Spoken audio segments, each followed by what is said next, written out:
No one had ever prayed for Marco, not once in his entire life.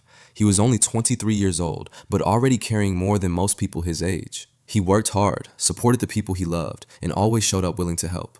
That's how he met David, a recently retired man volunteering with a local charity.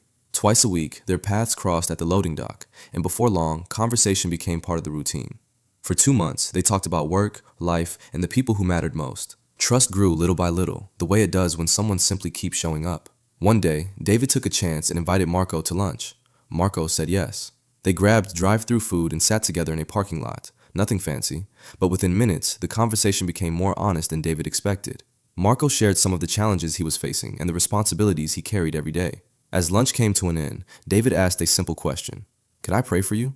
To David, it wasn't a big gesture. It was something he would do for anyone he cared about. So he prayed. When he finished, Marco looked up at him. "No one has ever prayed for me." 23 years of life, all the people Marco had met, all the struggles he had carried, and no one had ever stopped to pray for him. Not long after that, Marco moved to a different part of the store, but David still thinks about that moment. Because sometimes the things God uses most aren't dramatic at all. A conversation, a lunch in a parking lot, or a simple prayer someone has been waiting their whole life to hear.